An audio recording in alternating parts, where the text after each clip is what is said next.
Queridos irmãos, sejam todos bem-vindos. Meus amigos, este aqui é mais um daqueles episódios dos vídeos fora de série.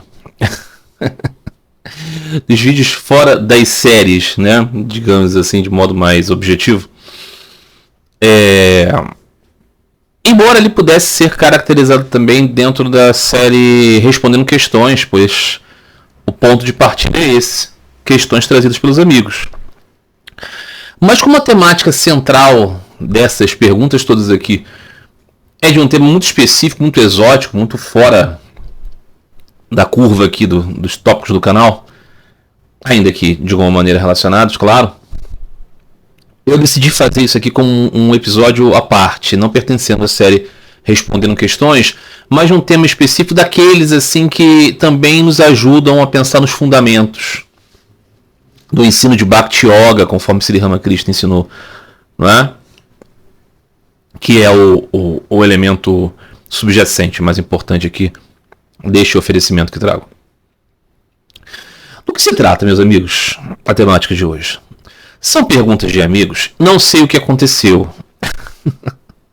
no universo das coisas da internet, porque a gente não consegue se ater a todos, né? Todos os tópicos do mundo, né? Claro que não. Mas de alguma maneira eu recebi uma série de questões que tratavam, muitas delas de um personagem, o religioso Caio Fábio, e todas elas sobre o tema escrituras antigas, escrituras sobre a origem da humanidade diversas, e a possibilidade de que essas coisas sejam máscaras para a interpretação do fenômeno ufológico. Tanto as falas do Caio Fábio a respeito disso, quanto a fala de um outro personagem, a qual eu não vou citar aqui, porque é um indivíduo muito negativo e deletério, estrangeiro, tá? Mas que eu sei que é uma pessoa pouco conhecida e eu não quero dar visão a esse indivíduo. Vai que eu falo aqui, alguém que não conhecia passa a querer conhecer, como eu acho uma pessoa nefasta, eu não quero fazer esse tipo de divulgação. Mas também foi aludido essa ideia, foi me enviado um vídeo, e o assunto esse, né? O assunto é dessa coisa. As escrituras que encobrem uma relação com alienígenas, ou com seres de outra dimensão e tudo mais, mas assim, não é Deus, mas sim esses seres. As perguntas são essas, e aí o que eu vou tentar desenvolver aqui primeiro é responder essas perguntas aqui dentro do contexto do canal, e dentro de uma chave hermenêutica, digamos assim, purânica e védica, tentar considerar algumas coisas que eu acho que pode ser um bom feixe para unir esses tópicos. E por fim, eu vou tentar trazer para cá a perspectiva central de Bhakti, a respeito de como nós devemos levar nossas mentes para os assuntos todos. Eu espero que seja interessante, eu espero que seja instrutivo. E não sei se alcança muitas pessoas, em virtude de ser um assunto tanto quanto exótico, mas eu acho que lá no âmago dele tem algo que pode ser mais universal. Tá bom, meus amigos, então vamos às questões.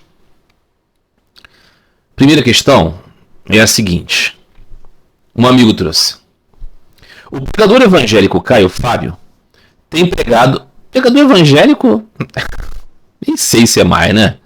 Pregador evangélico, né? Acho que foi um dia, né? Acho que hoje em dia ele é um pregador Caio Fábio, digamos assim. O pregador evangélico Caio Fábio tem pregado constantemente sobre os que eventos descritos na Bíblia são relatos de extraterrestres. Ele descreve os eventos de Moisés, de Ezequiel e Elias. Ainda não vi ele aludindo isso aos eventos descritos da vida de Cristo, como a anunciação de Maria, a transfiguração, a própria ressurreição e a ascensão. Mas, por coerência, esses eventos também estariam relacionados com alienígenas. Coerência com esse pensamento, né? Como você vê isso? Pelo que entendi de alguma postagem sua, você acredita em OVNIs e extraterrestres, certo? Mas você vê lógica nessas conexões? A outra questão é assim, eu vou juntar todas porque todas são o mesmo tema. Outra questão de outro amigo, tá? O que há de verdade na história de que o livro de Enoque é proscrito da Bíblia porque ele trata de projetos de hibridização de seres de outras dimensões e seres humanos? O pastor Caio Fábio, realmente, acho que ele não é mais pastor. Pastor Caio Fábio diz que Adão e Eva estavam em uma espécie de colônia alien e que quando foram expulsos do Éden, encontraram as pessoas fora dessa bolha. Isso faz sentido ou é maluquice? Bom, eu não conheço tão profundamente o trabalho do Caio Fábio para dizer se ele disse exatamente com essas palavras, mas vamos seguir aqui. Outra questão de outro amigo. Você já ouviu falar das conexões que existem entre narrativas bíblicas dos primeiros dias da humanidade e as descrições de outros textos de outras culturas? É verdade que o evento do dilúvio é de fato universal? E a tal cruza dos filhos de Deus com as filhas dos homens, isso também é descrito por outros povos? O ex-pastor Caio Fábio, alguém identificou, né? Também, né? Tem escandalizado muita gente, há muito tempo, né? Ao afirmar que toda a antiga literatura religiosa da humanidade é sobre alienígenas. Vemos que tem uma consistência nisso, né? Que não há Deus nisso, mas só anjos. E que apenas em Jesus há uma coisa autenticamente sobre Deus. Ele diz que no Antigo Testamento Deus se comunicava como inspiração, mas não pela sua presença de fato, e que Paulo diz isso na carta aos Hebreus. Paulo está fazendo uma hierarquização, né, em relação a Jesus como o elemento eterno, né, a qual o Antigo Testamento é uma prefiguração, né, acho que é isso. Outra questão, eu acho que aqui não é sobre o Caio Fábio, mas é sobre o mesmo tema. Hoje em dia está na moda, ao menos em certos círculos, a ideia de que os deuses das religiões são na verdade mal compreendidos registros ufológicos. E que na verdade o que temos a respeito de Deus e de seus mandamentos, profetas e mesmo a figura de Jesus é uma narrativa de um domínio colonial, de uma raça de seres de outros mundos ou dimensões sobre o gênero humano. Aqui essa pessoa faz menção a uma tal figura a qual eu não quero dar palco. Que falava sobre isso em um vídeo, ok? Um vídeo muito longo e cheio de coisas controversas. Então ele diz: eu me recordo nisso dos escritos gnósticos que falam de Deus, do Éden como mal e da serpente como libertadora. Esse tipo de narrativa aparece também entre os gregos, que nos mostram Prometeus traindo os deuses em favor da humanidade. E também entre os sumérios, que há a lenda de Enki, um dos Anunnakis, que busca favorecer a humanidade escrava. Este círculo de ideias é absolutamente demoníaco? Algo próprio da Kali Yuga? Ou devemos ver nisso tudo com uma mente mais aberta e talvez considerar um mérito nisso? Ok? Outra questão. É verdade que há na literatura mitológica hindu um equivalente à titanomaquia, a batalha dos deuses do Olimpo com os titãs? Se isso é verdade, como compreender espiritualmente esse símbolo? O que isso diz sobre a relação da humanidade com Deus? E por fim, uma coisa que aparentemente não tem rigorosamente nada a ver com isso, mas tem. Um amigo escreve o seguinte: o denunciante de OVNIs, o ex-tenente-coronel John Bleach, que também é um psicólogo, foi informado por um ser parecido com um louva-a-Deus de 2,13 metros que seu corpo é apenas uma máquina e que sua alma ocupa durante essa vida essa máquina. E que eles estavam tentando ajudá-lo e não causar dor física. Ele diz, né? Que houve uma abdução, e esse cara, que é um tenente-coronel John Bleach, um homem da Força Delta nos Estados Unidos, uma força especial, ele foi abduzido. E ele estava então diante desse ser, né? E esse ser estava tentando rasgá-lo com as suas mandíbulas de louva-a-Deus. Louva-a-Deus, não se engane, é o inseto. Só que um inseto gigante de 2,30 metros. Que estava dentro de um OVNI. E aí ele estava lá tirando a pele dele e o ser falou para ele e diz, o tempo todo ele dizia, veja bem, não podemos pegar sua alma, podemos causar muitos danos ao seu corpo se quisermos, não queremos, estamos tentando ajudá-lo, mas a situação pode ficar muito ruim, então pare de enrolar e deixe que a gente faça isso. Aí o militar acrescenta que não houve dano real ao seu corpo. E teve essa visão.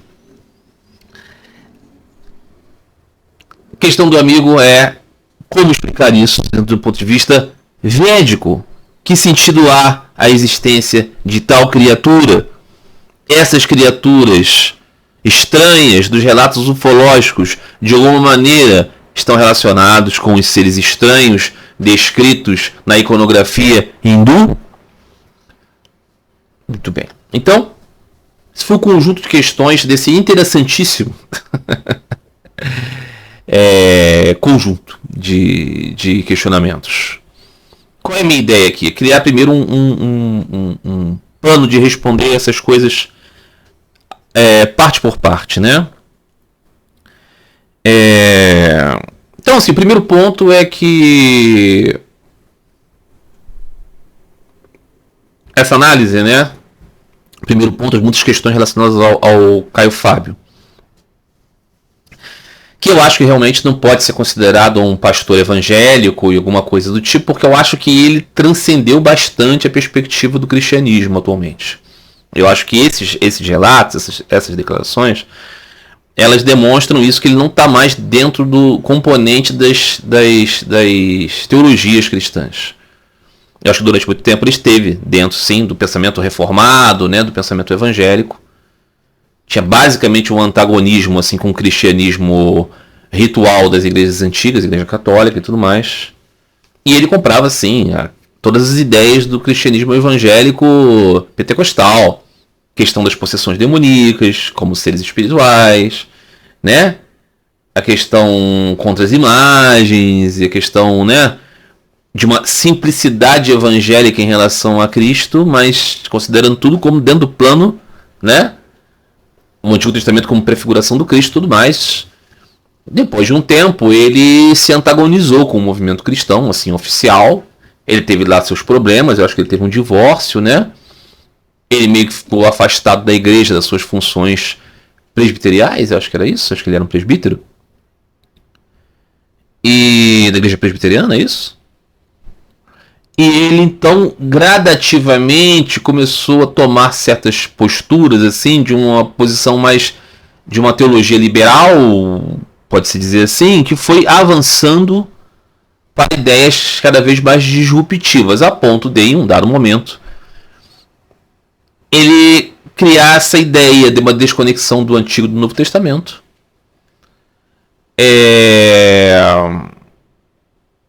E de considerar mesmo muitos elementos da fé cristã, assim, estabelecida, como tradições dos homens, como interpretações arcaicas, né? E essa leitura que ele faz, essa leitura que considera, né, o fenômeno ufológico dentro da narrativa bíblica, sobretudo do Antigo Testamento, pelo que eu vejo aqui, ele não vai tão longe ainda no Novo, ela definitivamente não tem rigorosamente nada a ver com nenhuma teologia cristã. Nenhuma teologia cristã admite isso, né? Evidentemente que vão existir cristãos que vão poder ter a liberdade de acreditar que existem outros seres e tudo mais, mas não a ponto de entender que eles intervêm dentro do jogo descrito nas escrituras, né? Então, o primeiro ponto é esse. Não acho que o Caio Fábio seja um pregador evangélico. Não mais. Essas ideias não estão dentro no contexto. Mas não importa, né? Eu também não sou cristão nesse sentido. Não estou dentro, né, dessa. Não sou cristão, né? Tenho uma grande devoção pelo Cristo, pelo Senhor Jesus, mas, né? O meu conjunto de ideias hoje não expressa nenhum pensamento que esteja encaixado em uma teologia cristã. Então esse é o primeiro ponto. Mas vamos entender que ele é um erudito das escrituras judaico-cristãs, ok? Então está falando com base nesse cabedal, de ser uma pessoa que conhece as escrituras. E o que ele está dizendo? Né? Faz sentido isso? Faz sentido interpretar, por exemplo, os eventos, né, de Ezequiel, de Elias, como registros ufológicos que eles viram, né? Foram seres alienígenas, foram naves. Moisés também, né? Sobe ao monte, né?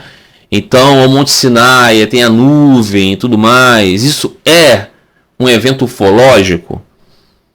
Quando estavam, né, caminhando, né, aos 40 anos em busca, né, da terra prometida e eram alimentados, né, vindo do céu o alimento, o maná. Isso era uma ração alienígena? É possível pensar assim? Né? Esse é um primeiro ponto assim, que a gente pode tentar considerar aqui, só no que diz respeito a essas passagens da Bíblia, né? O que eu posso dizer assim é que isso está um pouco naquele péssimo livro lá do Padre Serafim Rose, A Ortodoxia e a Religião no Futuro. Ele vai tratar um pouco disso quando ele considera esse tópico dos OVNIs. Ele fala de uma nova religião dos OVNIs como uma religião justamente que substitui Deus por seres do espaço. Porque é uma era mais tecnológica, uma época de materialismo, então você vai ler os sinais do divino e os sinais do demoníaco como manifestações tecnológicas de seres alienígenas. Porque não existe mais um elemento espiritual, então aquilo tem que ser explicado tecnologicamente. Essa ideia do Padre Serafim, ela faz algum sentido. Faz algum sentido, porque de fato a nossa visão hoje, ela é muito materialista mesmo. Ela pode tornar a ótica das coisas assim. Há algum tempo atrás eu assisti novamente, todo ano faço, o meu filme predileto, que é o Ben-Hur, do ano de 1959. E a cena original, inicial do filme Ben-Hur é o nascimento de Cristo. E o nascimento de Cristo mostra, né, a estrela de Belém se dirigindo, se destacando no céu. E em um dado momento há um círculo nela e uma luz desce sobre a manjedoura, sobre lá o estábulo, onde Maria, José e Jesus estavam, para que os pastores pudessem ir. Inevitavelmente, com a visão moderna que nós temos hoje, você olha essa cena, você vê um OVNI. fica muito provocativo isso. Isso é por quê? Por causa de nossa atual concepção das coisas. Faz parte da nossa cultura. Então qual é a ideia desse discurso? É de que antigamente, no passado, né, no remoto das civilizações, as pessoas não tinham nenhum conhecimento a respeito de tecnologias, então tudo que eles viam como extraordinário era divino. Usam como exemplo isso, né? Essa é a pegada do filme Eram os Deuses Astronautas, né? Que é uma adaptação do livro Eram os Deuses Astronautas, do Erich von Däniken, de que uma tribo do Pacífico, que a ilha, né, serviu como base para passagens de aviões na Segunda Guerra, aqueles índios começaram a divinizar os aviões, que eles nunca tinham visto e passaram a ver como objetos divinos. Então a argumentação é essa, de que no passado os povos viam, né, máquinas e achavam que eram anjos e coisas assim.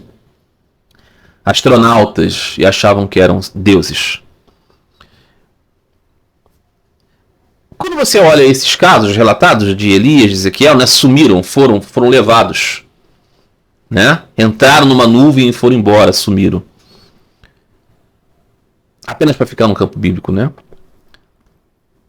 Se você tiver a mente aberta e olhar para isso tudo e conhecendo os casos modernos, contemporâneos, dentro da nossa cultura, sobre abduções alienígenas, sobre avistamento de OVNIs, realmente não, você, assim, teria que fugir dessa possibilidade, assim, por uma questão dogmática. Você pode ler assim. Não é completamente sem cabimento. Não é completamente sem cabimento. Agora, não é a única alternativa. Não é a única possibilidade. Não é a única coisa que faz sentido. há outras coisas que fazem sentido também. O que, Marcelo, faz sentido? Bom, e aí é até mais problemático, de um certo ponto de vista, que no caso de Moisés, por exemplo, a saga de Moisés, o hebreu, adotado pela irmã do faraó, que se torna príncipe do Egito, e depois descobre que ele na verdade é um hebreu, se volta contra o faraó e lidera seu povo sob o guiamento de Deus para sair do Egito, ela é uma história que muitas pessoas, modernamente, consideram como um mito. E que, na verdade, os hebreus em nenhum momento ficaram cativos no Egito. Que o Império Egípcio, em um dado momento, tomou possessões das terras distantes onde viviam os hebreus. Mas que em nenhum momento hebreus foram levados para as terras do Egito para serem escravos e construindo as pirâmides e tudo mais, e não houve esse personagem, o Moisés. Que na verdade toda essa concepção foi gestada quando os hebreus estavam presos na Babilônia. E então criaram uma mitologia de um passado refulgente, na qual Deus os ajudava a sair do cativeiro. Baseando-se na ideia de que aquela tribo na qual viviam os hebreus foi sim suzerana, né, vassala de um império maior, o egípcio. Mas que não houve essa realidade histórica, então tudo isso é mítico, no sentido de que criado como símbolo. É muito problemático esse tipo de pensamento, porque Moisés é o narrador da história antiga das Escrituras. E tudo isso é muito importante. Então, veja, essa é uma alternativa, tá? Então não é que Moisés subiu num monte e o monte tinha um OVNI. Não, ele não subiu no monte porque ele nem mesmo existe. E não houve um OVNI descendo com ração para o povo porque não houve esse evento. Veja, há muitos argumentos para defender esse ponto. Eles são irrefutáveis, incontestáveis, inegáveis, inumáticos? Não. Mas você também pode levá-los em consideração. Há uma outra hipótese de você interpretar esses eventos. Sabe como é? Moisés subiu ao monte, o monte tinha uma nuvem, e a nuvem era o OVNI. Por que Deus tem que aparecer em cima de um monte? Por que ele não pode aparecer embaixo? Por que tem a sarça ardente? Em virtude das ideias relacionadas à grandiosidade, à altura, ao elevado, à montanha, a grandiosidade da montanha, do mar, de coisas assim que remetem ao poder de Deus. A você subir ao mais alto significa as ideias mais altas, o mais elevado, o mais excelso. Também pode ter a ver com isso, né? Quem sabe Moisés não subiu dentro dele mesmo, existindo Moisés, ok? Será que isso não fala de um samadhi? Será que isso não fala... Será que não é assim? Ou será que levado à montanha, conduzido pela ideação de que isso representa o mais alto, obteve a abertura para ter tal revelação? É completamente absurdo pensar assim? Não. Então aqueles que dizem que cada um desses aspectos é evidentemente o certo, puxam a corda para o seu lado interpretativo. Literalidades, subjetividades, simbolismos, um pouco de cada coisa, né?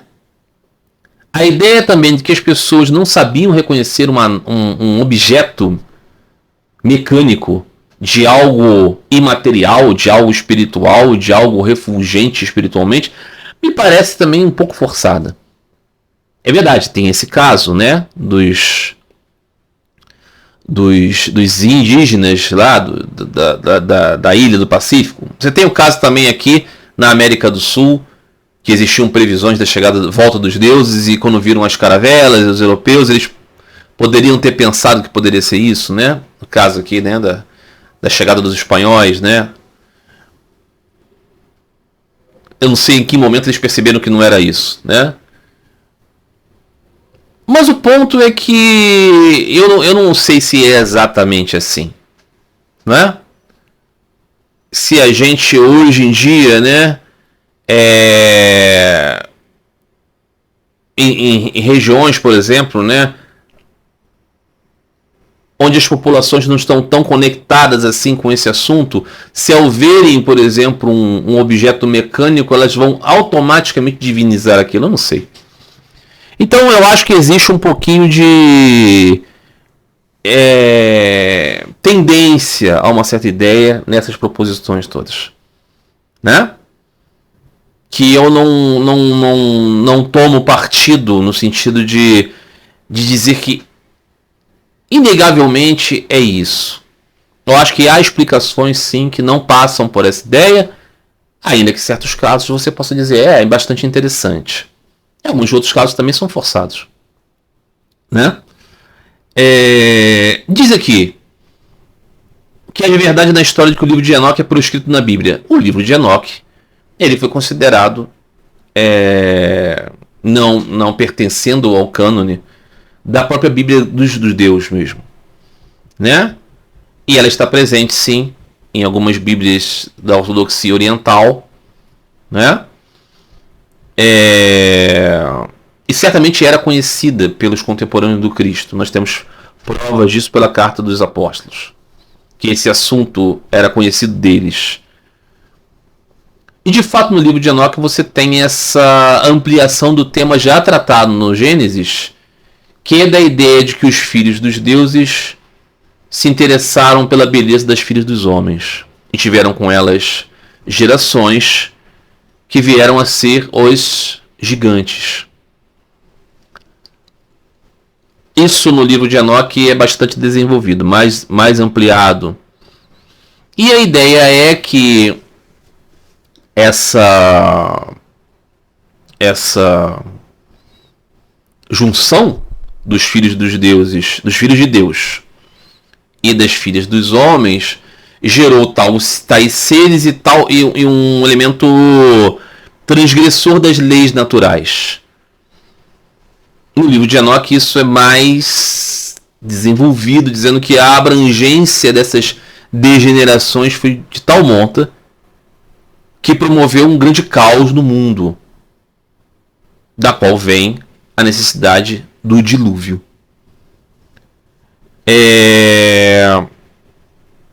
Então, existe isso, né? Esse livro foi retirado do cânone, mas a história mesmo da junção dos filhos de Deus com as filhas dos homens, filhos e filhas, ok? Querendo dizer que era isso, né? Um cruzamento, para que não deixe nenhuma dúvida, né? Está presente na história daquilo que é o registro canônico ainda reconhecido por judeus e cristãos, universalmente falando. Então ele diz aqui, foi tirado por causa disso? Eu acho que não, porque senão o próprio registro do Gênesis teria sido rasurado, né? E não foi. Está presente aí. O caso é que a maneira de interpretar isso também varia, como disse anteriormente. Os santos padres da igreja se debruçaram sobre esse tema em um dado momento e realmente eles tinham uma questão sobre isso. Uma ala da igreja considerou que os filhos de Deus eram anjos, porque essa era a nomenclatura para anjos, né? Você vê isso, por exemplo, na história de Jó, né? Que os filhos de Deus e Satanás estão no palácio de Deus, falando a respeito de Jó. Eles são anjos, né? Essa é a ideia. Então que esses anjos teriam se interessado carnalmente pelas mulheres humanas.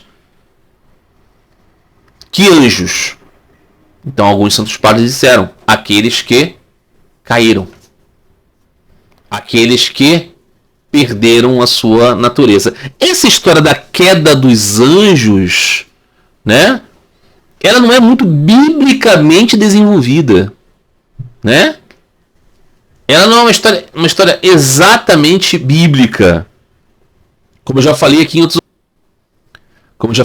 oportunidades, perdão. Como eu já disse em outras oportunidades, essa história da queda do homem, da rebelião de Lúcifer, ela está muito mais relacionada com a obra O Paraíso Perdido, de John Milton. A elaboração profunda desse mito está desenvolvido nessa obra. A ideia que nós temos de tudo isso, da organização de um exército de anjos revoltosos, que traz eco de outras mitologias, tem mais a ver com isso. É menos bíblico. Nos detalhes, ok? Então ele fala aqui.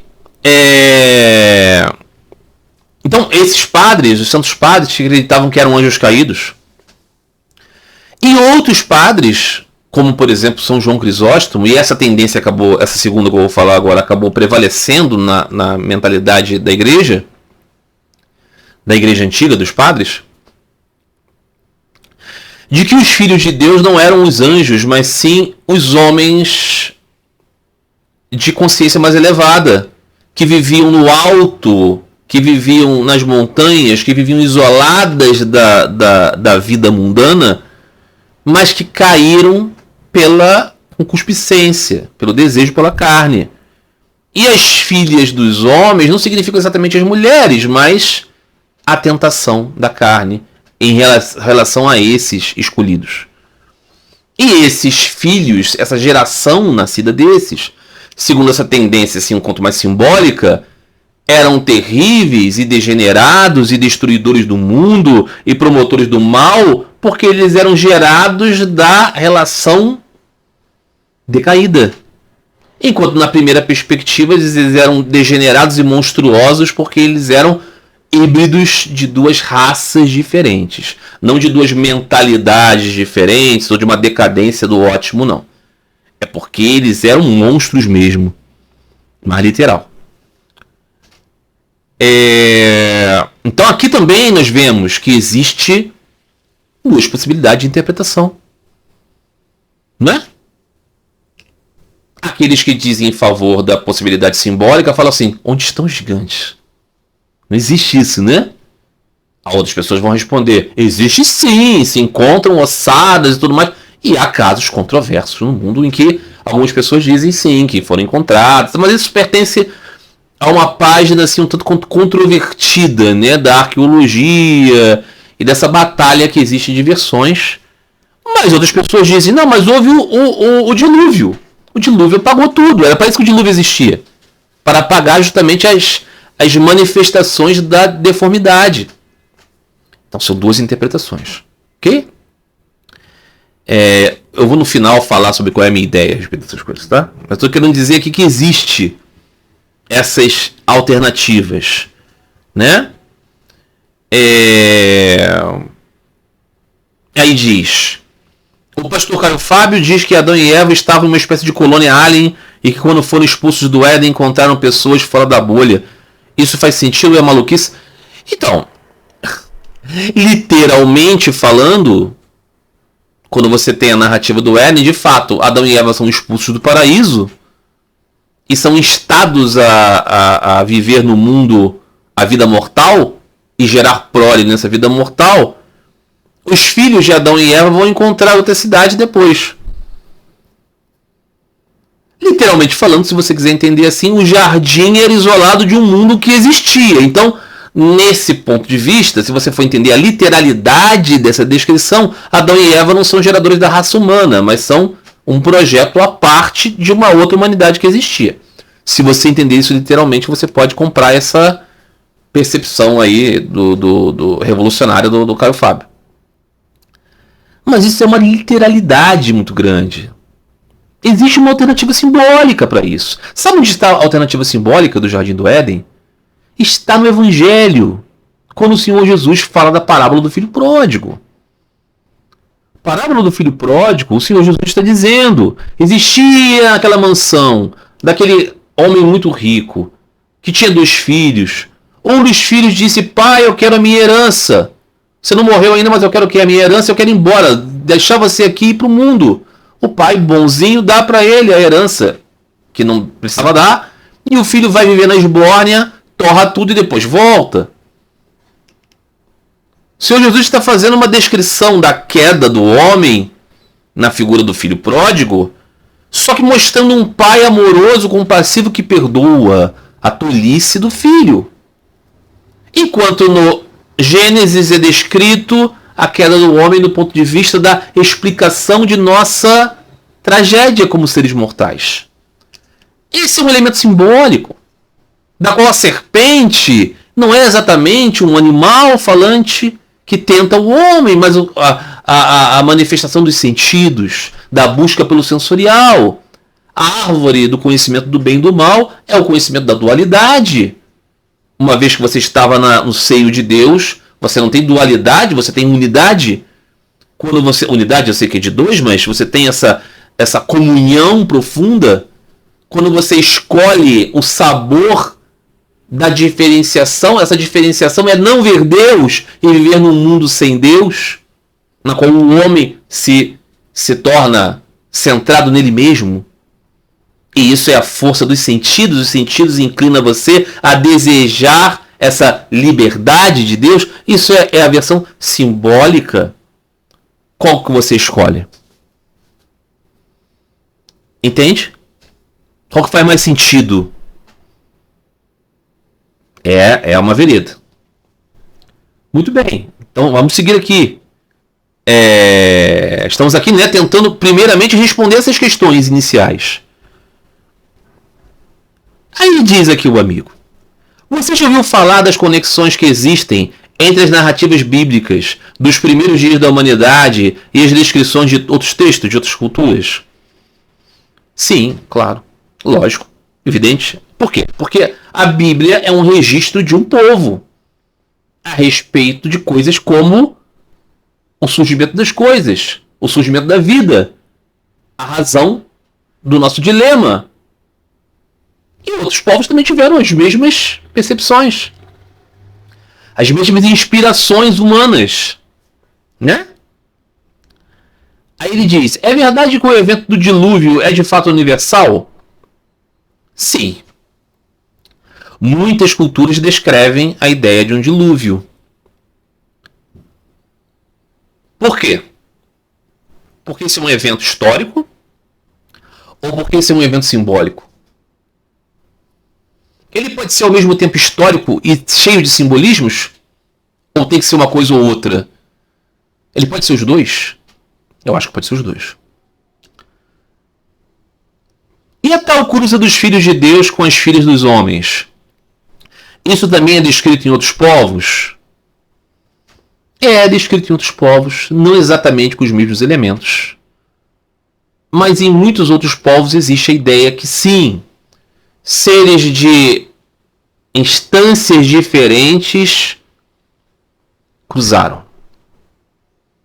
Melhor dizendo, em outras culturas, em outras escrituras, a ideia de que a humanidade era mais ampla existe. De que você tem outros homens, no sentido de outros humanoides, que manifestam neles essa característica humana de refletir sobre si mesmo no sentido da vida e Deus. Isso está presente em outras escrituras. Não necessariamente como anjos caídos, filhos de Deus ou coisas do tipo, mas que existem essas mesclas, sim. Isso é descrito também em outras. Tal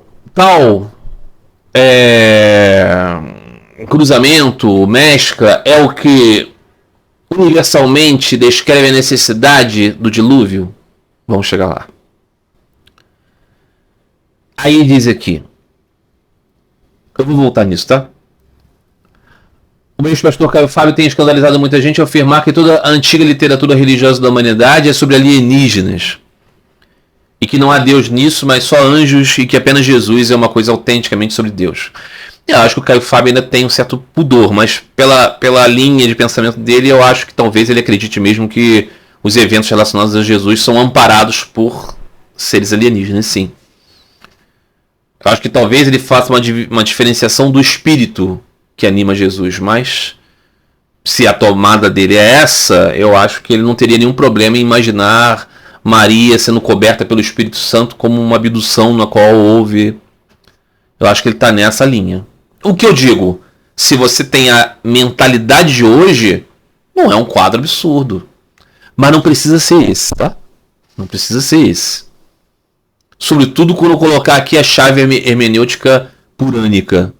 Vamos entender que não precisa ser esse. Aí ele diz aqui que o Antigo Testamento foi dado pelos anjos. E que o Novo Testamento tem a presença manifestada de Deus. Então, São Paulo está fazendo essa hierarquização, né? Que o Novo Testamento ele é uma prefiguração do Cristo. Que o Antigo Testamento é uma prefiguração do Cristo. A interpretação cristã é essa. Todo o Antigo Testamento fala de Cristo. Ok? Todos os arquétipos estão mostrando Cristo sendo sacrificado em vários personagens da Bíblia. Essa é a lógica cristã. Evidentemente que os judeus não concordam com isso. Ok?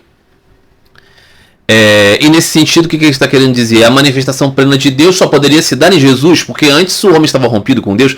É aqui um resquício do pastor Caio Fábio, em certa medida. Por quê? Porque ele ainda continua colocando essa presença de Jesus centralmente manifestando Deus vivo. Ok? Vamos chegar nisso.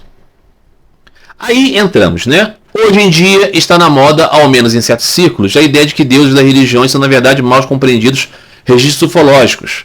E que na verdade temos a respeito de Deus e dos mandamentos e profetas, e mesmo a figura de Jesus, a narrativa do domínio colonial de uma raça, enfim, a questão gnóstica, né?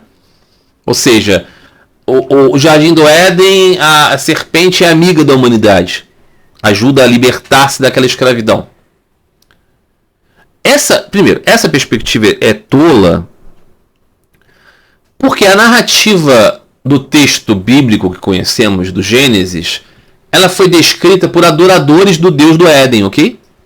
Então esses adoradores do Deus do Éden não estariam colocando uma mensagem subliminar antes do Deus do Éden, antagônica ao Deus do Éden. Então não tem o menor cabimento. Essa leitura gnóstica é uma leitura sobretudo cristã. Não eram todos os gnósticos que pensavam isso, mas esse gnosticismo concebido assim teologicamente, o que ele tenta fazer é destronar a ideia de Deus do cristianismo. E é nisso que ele está se centrando. Aí ele diz aqui, a serpente do mal como libertadora, nesse caso. Aí ele fala que é uma tendência luciferiana satanista, ok? No sentido de dizer que Lúcifer é o bom, é o portador da luz. A gente sabe, né? Nesse sentido da palavra Lúcifer, portador da luz, tem a ver com Marte e tem a ver com Cristo. Mas a ideia é essa, né? De uma inversão. Aí fala aqui de Prometeus. Prometeus era o quê? Prometeus era um titã que tenta dar à humanidade as ferramentas, né? O fogo para a liberdade. Então, né? Prenúncio da batalha entre titãs e olímpicos, entre os deuses do Olimpo. Aí ele diz: Prometeu está aí nos deuses em favor da humanidade, e também os sumérios a lenda de Enki, um dos Anunnakis que favorece a humanidade. Aí aqui é preciso dizer, isso aqui é parte da fanfic moderna, da história inventada de um cara que pegou a mitologia dos sumérios e criou toda uma invenção à moda cientologia, parecido, sabe? Da ideia de Nibiru, dos homens lagarto, né? Que eram a raça híbrida. Aí a raça híbrida dos lagartos e a serpente do Paraí. Essa coisa, isso aqui que eram alienígenas que vieram tirar minérios, ouro do planeta Terra, criaram a Lua é um satélite artificial, tudo mais, criado por esses para terraplanar o planeta, para viver, para eles catarem. Isso é uma invenção. Isso não tem rigorosamente nada a ver com os registros tradicionais das escrituras dos sumérios. Essas coisas super elaboradas, criadas em uma mentalidade moderna, na qual temos a ideia dos OVNIs e dos seres alienígenas e abduções, ela foi enxertada num contexto tradicional daquilo que, em muitos aspectos, tem sim pontos em comum com as outras tradições mesopotâmias, gregas, hindus, ok? Egípcias e hebraicas e semíticas. Nós temos pontos em comum, mas não essa maluquice aí do Nibiru e dos homens lagarto dos Anunnakis, tá? Isso é parte da invenção. Tá? Aqui a gente vê um dos problemas.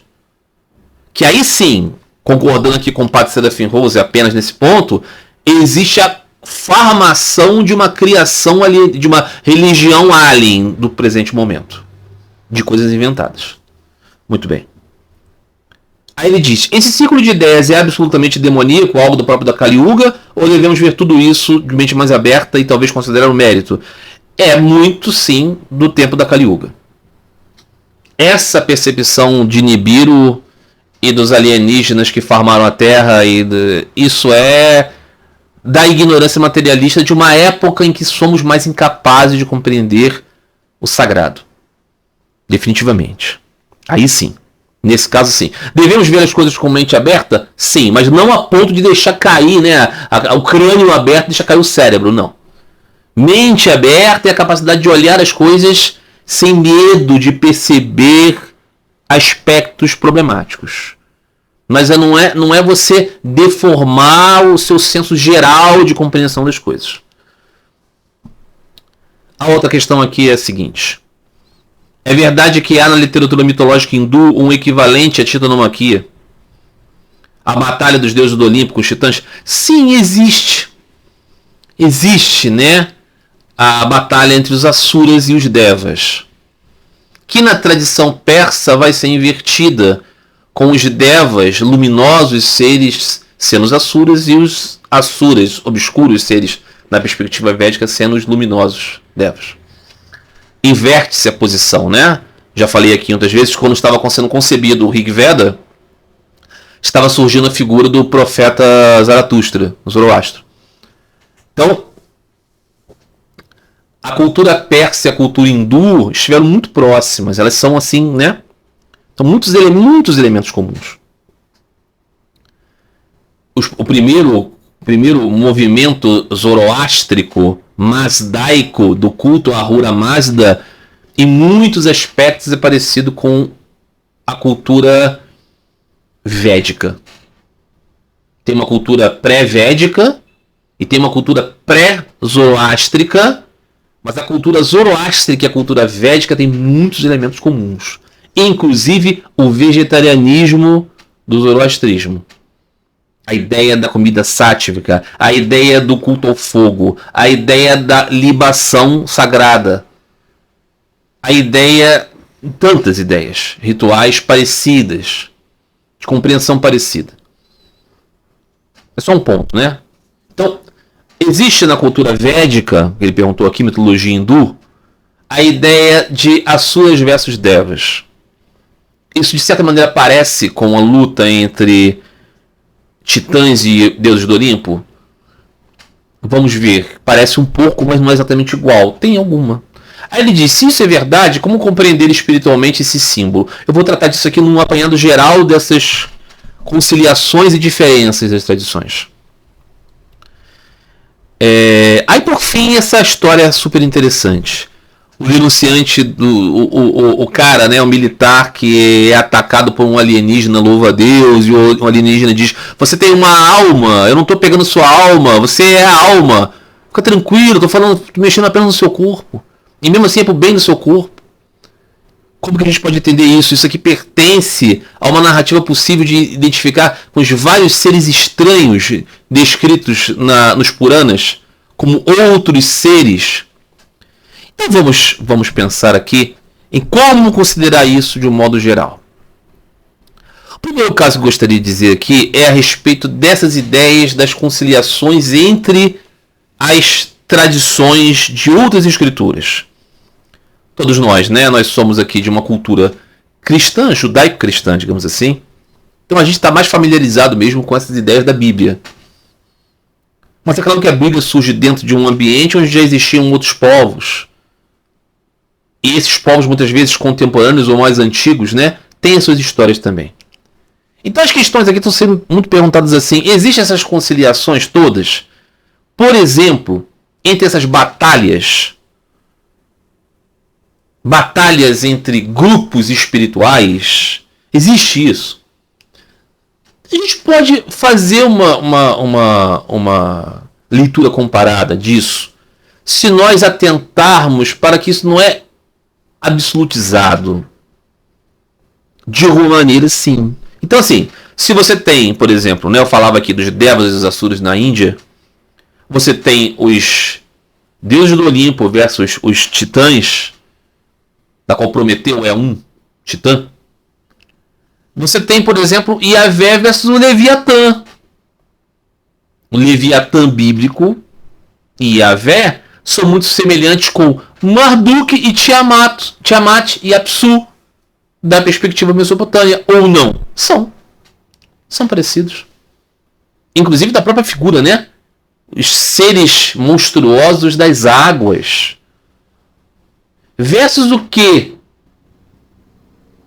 O que nós podemos ver paralelos entre Marduk, entre Devas, entre Vishnu e Devas, entre Zeus e deuses do Olímpico versus titãs, Yahvé e Leviatã? Qual é o ponto que existe em comum aqui nessas ideias?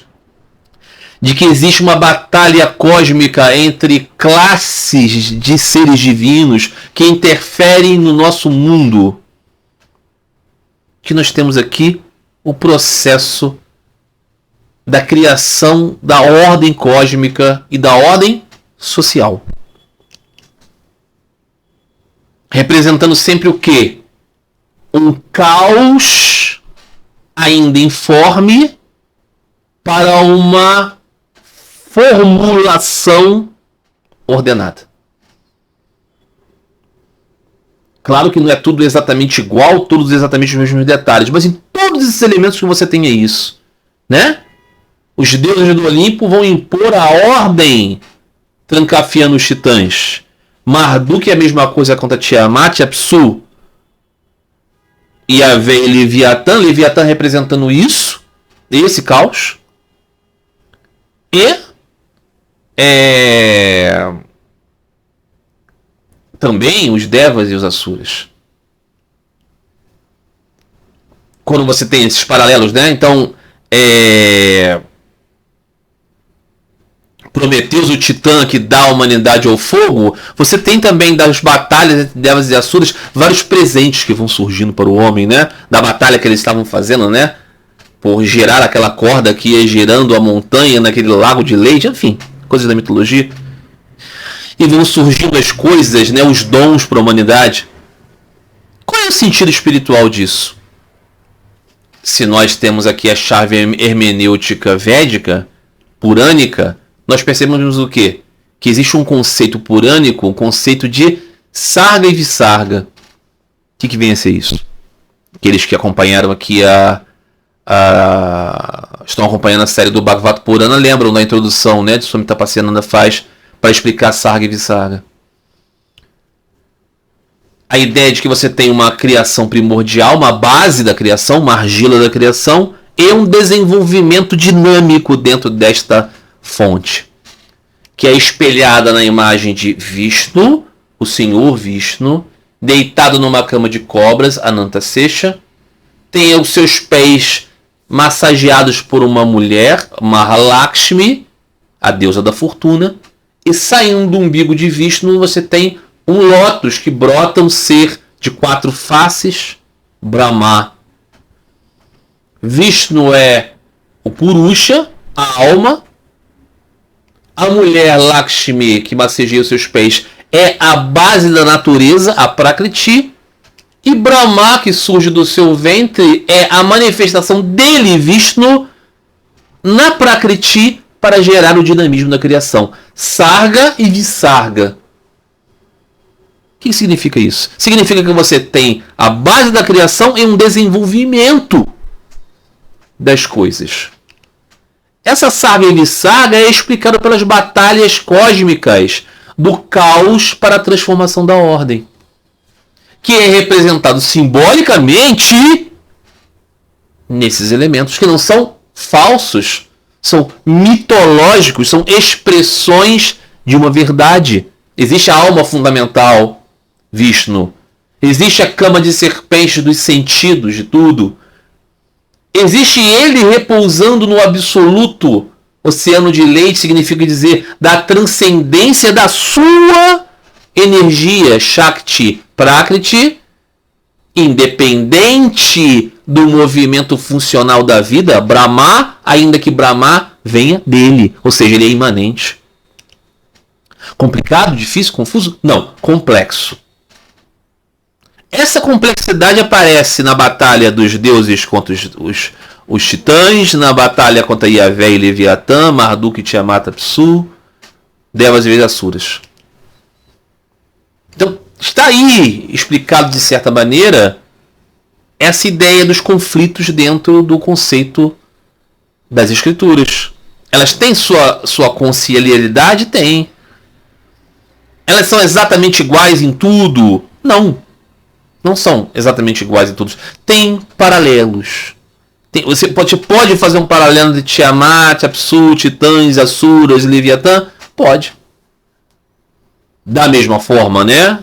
Os seus contrapostos podem ser de alguma maneira essa ideia, né, do poder bruto da natureza, da desordem, da forma grosseira com aquilo que vai dando forma e ordem. Você pode imaginar assim, né? Não necessariamente precisam ser seres alienígenas com naves descendo para atingir aqui os homens macaco ajudados pelos homens lagarto, ok? Não precisa ser assim, necessariamente. Aí o dilúvio. A ideia do dilúvio. O dilúvio que vem limpar tudo, presente em várias culturas. Ele significa o reset que os alienígenas deram na terraformação porque houve hibridização entre os seres e surgiu. Não necessariamente precisa ser assim. O que o dilúvio pode ser simbolicamente manifestado? A água é o símbolo da vida. Na água, antes da ordem, nós temos o surgimento do caos. Mas na água impulsionada pela ordem cósmica e divina, nós temos o ressurgimento da vida. Então é por isso que você tem, sim, né? Você tem na cultura de todos os povos a ideia desse repositório daquilo que deve permanecer, né? Noé, né? Você tem o equivalente hindu também, né? Vishnu se transforma num peixe, Matsya, e vai levar, né, aqueles sábios para preservar a sabedoria. Muito parecido. Muito parecido. O que isso significa? Que a ordem vai precisar o quê? Dos elementos positivos, brilhantes, fundamentais que já existiam no caos. Isso necessariamente tem a ver com uma questão biológica, uma questão Grey, uma questão hibridização ET? Tem que necessariamente ter a ver com isso ou tem como uma explicação simbólica, bonita, mitológica, manifestada em personagens, em sagas que gravam no coração das mentalidades verdades espirituais, explicando como se forma Sarga e Visarga no universo cíclico e contínuo? O que vocês acham? Eu acho que é uma possibilidade. Eu não acho que seja necessariamente uma coisa alienígena. E acho que o nosso olhar moderno sobre as coisas, eu acho que nos ajuda a ver as coisas apenas assim. Agora, o amigo perguntou aqui. Não, deixa eu ver se eu consigo pegar a ordem aqui. Um amigo perguntou, né? Eu acredito em OVNIs e tudo mais? Acredito. Acredito sim. Dentro de uma perspectiva védica, antes da perspectiva védica chegar até a minha mente, eu já acreditava, ok? Não só porque eu olhava as estrelas e o universo e falava, não, certamente há vida em todos os lugares. Não só isso. Ou em muitos lugares há vida, não só aqui. Não só por isso. Mas também por ter, durante algum tempo da minha vida, entrado em contato com o registro fenomenológico, ufológico, e perceber que ele é muito amplo. Ele é muito antigo. Sem falar dessas coisas, tá? Interpretações da história antiga, mas do que a gente tem como registro de reconhecidamente, assim, até mesmo nas navegações aqui dos portugueses você encontra, em muitos outros povos, nos romanos e tudo mais, casos que foram descritos pelos indivíduos não como deuses e monstros, não, como seres bólidos e instrumentos assim. E na modernidade, muitos. Em todo o mundo. É um fenômeno real. Para mim, sem dúvida nenhuma. Agora, ele é um fenômeno necessariamente alienígena de Júpiter, Marte, Vênus, Apu, Ganimedes, Zeta Reticuli, planetas? Ou ele pode ser extradimensional? Ou ele pode ser, muitas vezes, criptoterreno, na vastidão de nossos oceanos, no interior do nosso planeta, na vastidão de espaços nesse planeta que nós não conhecemos? Será que pode ter a ver com a manifestação desse fenômeno?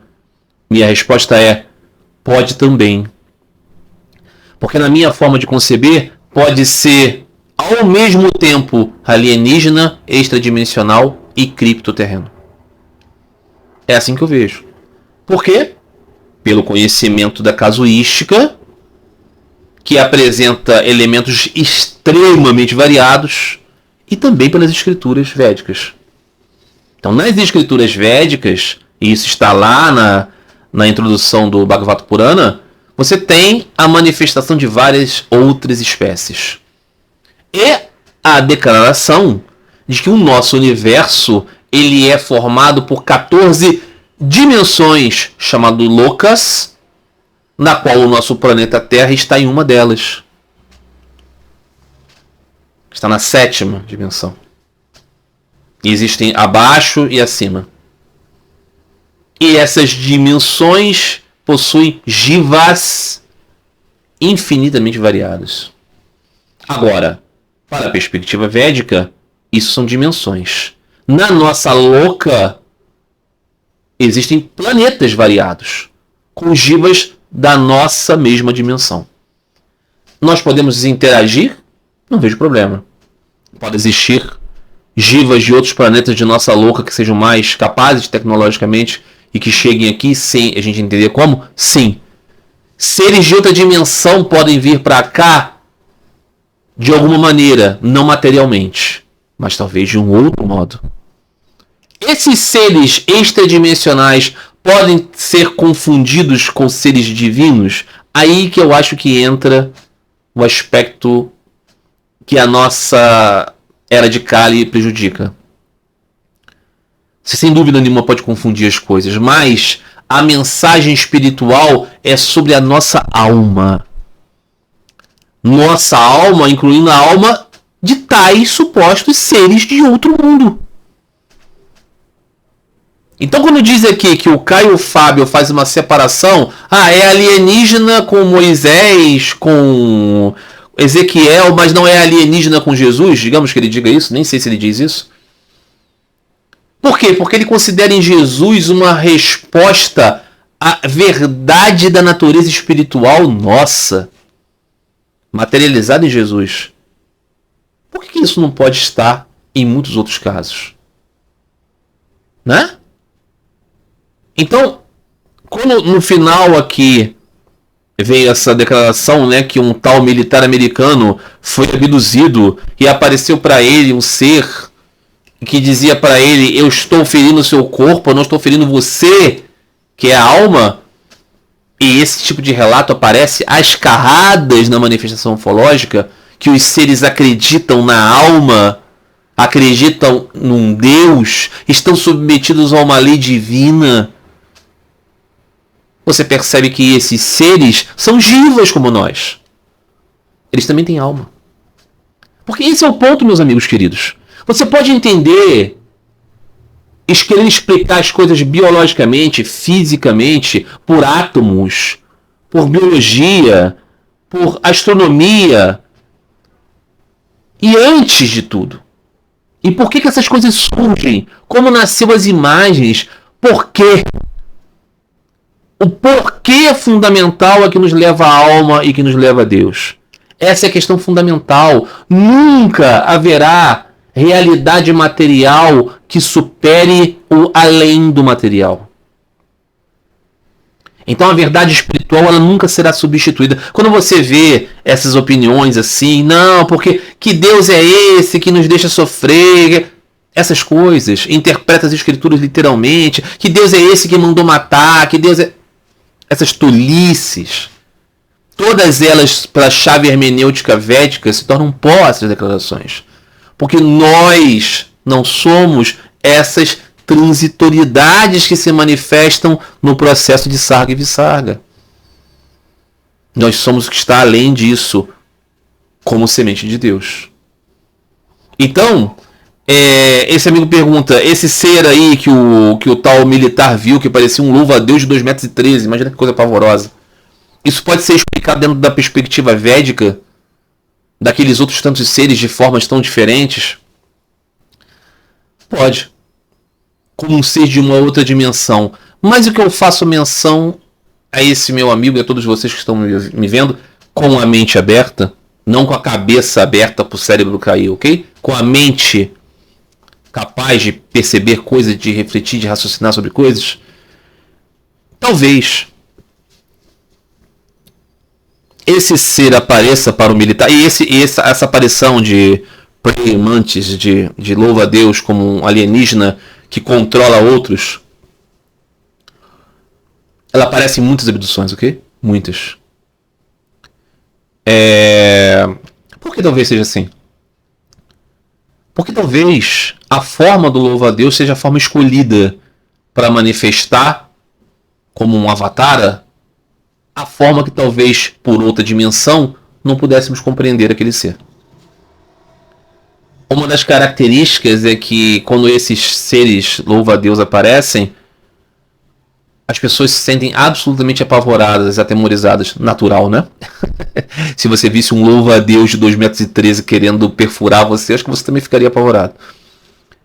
Mas é que talvez a forma escolhida seja pavorosa assim, porque talvez esses seres se alimentem energeticamente do nosso pavor. E isso é uma característica que precisa ser compreendido. Seres de outras dimensões se alimentam de outras coisas, inclusive de nossas emoções e imagens mentais. Para terminar, a respeito dessa questão do fenômeno OVNI, eu digo para você que é um tópico tão amplo, tão vasto, tão disruptivo, porque a gente não consegue nunca encontrar respostas para ele, que aqui eu me lembro de Sri Ramakrishna Paramahansa na sua constante rememoração para que não venhamos a confundir a nossa mente com coisas inúteis e que possamos remeter o nosso destino do coração para Deus apenas. Todas as pessoas que entram nesse universo fascinadas por ele, tentando encontrar algum tipo de explicação, seja religiosa, seja biológica, seja de qualquer outra ordem, se tornam absolutamente arrebatadas por isso e nunca recebem nenhum tipo de resposta. Substituem Deus nas suas atenções, claro, porque escolhem um dos elementos do portfólio da Mahamaya do Senhor e se prendem em um turbilhão de conceitos que nunca vai trazer paz, como nada nesse mundo traz. Então eu não recomendaria o mergulho nesta tendência de tentar compreender esse assunto. Tendência que vai crescer muito nos próximos tempos e eu acredito que nos próximos anos dramaticamente. Nós seremos levados a eventos de ordem global que vão nos fazer olhar para esse assunto cada vez mais, talvez mesmo como um tipo de substituição paradigmática de nossa ideia do mais alto. E aqui ecoando um pouco das preocupações do Padre Serafim Rosa até. Nesse sentido, acho que ele tinha alguma razão. Mas a saída para isso não vai ser uma conversão à Igreja Ortodoxa Russa do Padre Serafim Rosa, não. Vai ser uma conversão no coração ao caminho do amor e da devoção a Deus, que Thakur descreveu tão bem como Bhakti de Narada. eu, como alguém que acredita nessa perspectiva e tenho assim uma certa cultura nesse assunto, digo para vocês que desde que fundamentalmente a busca pela fé entrou na minha vida, eu me tornei blindado ao fascínio desse assunto. E é o que eu recomendo a todos vocês, aos amigos que fizeram essas perguntas e a todos vocês que assistem esse meu canal, a vocês, aos poucos amigos, mais preciosos amigos que acompanham essa narrativa de Bhakti. Então é isso. As culturas antigas falam de muitas coisas. Esses eventos são históricos, mas também mitológicos. São históricos e também simbólicos. Não nos adianta muito querer destrinchar o limite deles. O importante é que as verdades espirituais contidas neles nos alimentem para vivermos hoje uma vida de prapati, rendição a Deus, busca amorosa por Ele. Tá bom, meus amigos, eu espero que esse vídeo tenha sido legal para todos vocês, tenha sido instrutivo, tenha sido esclarecedor. Sei que é um tema cheio de tópicos malucos, mas eu precisava fazer. Quando eu recebi essas questões todas, não exatamente no mesmo momento, mas fui juntando todas elas e falei, caramba, esse assunto parece chamar a atenção de algumas das pessoas que me seguem, então eu preciso fazer. Tá bom, meus amigos, então é isso. Mais um vídeo fora das séries. Então é isso. Até a próxima oportunidade. Um grande abraço a todos vocês. Fiquem todos em paz. Fiquem todos com Deus.